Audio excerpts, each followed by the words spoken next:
এই অন্তর্বর্তীকালীন সরকারকে স্পষ্ট ভাষায় জানিয়ে দিতে চাই, আপনারা 2000 মানুষের জীবনের বিনিময়ে ক্ষমতায় বসেছেন। 2024-এ যে গণ অভ্যুত্থান হয়েছে, সেই গণ অভ্যুত্থানে সেই স্বৈরাচার শেখ হাসিনার যে আওয়ামী দল, সেই খুনি স্বৈরাচার শেখ হাসিনা আওয়ামী লীগ দল নির্বিচারে এই বাংলাদেশের ছাত্র জনতার উপর কিভাবে গুলি চালিয়েছে, সেই গণহত্যাকারী দল আওয়ামী লীগকে নিষিদ্ধ করার দাবিতে আজকে আমরা সিলেটের রাজপথে একত্রিত হয়েছি।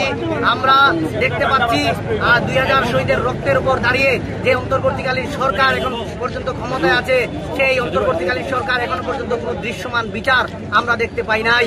আমরা খুবই হতাশ হচ্ছি, আমরা খুবই ব্যথিত হচ্ছি যে এই গণহত্যাকারী আওয়ামী লীগকে কেন এখনো পর্যন্ত তাদের বিচারের মুখোমুখি এই অন্তর্বর্তীকালীন সরকার করতে পারে নাই। আমরা আজকের এই সিলেটের পূর্ণভূমি থেকে সুস্পষ্ট ভাষায় জানিয়ে দিতে চাই,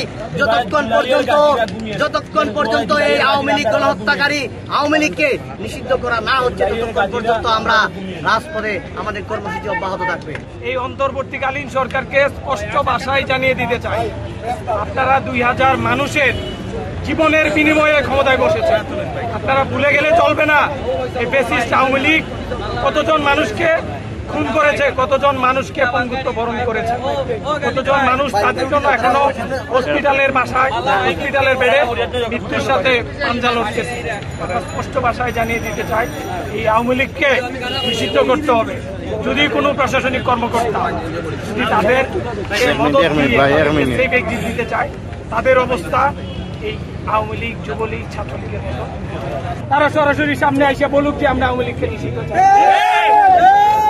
ঢাকার সাথে সংহতি জানিয়ে আন্দোলন করছি, তারা যতক্ষণ করে ওই নির্দেশনা অনুযায়ী আমরা আন্দোলন করে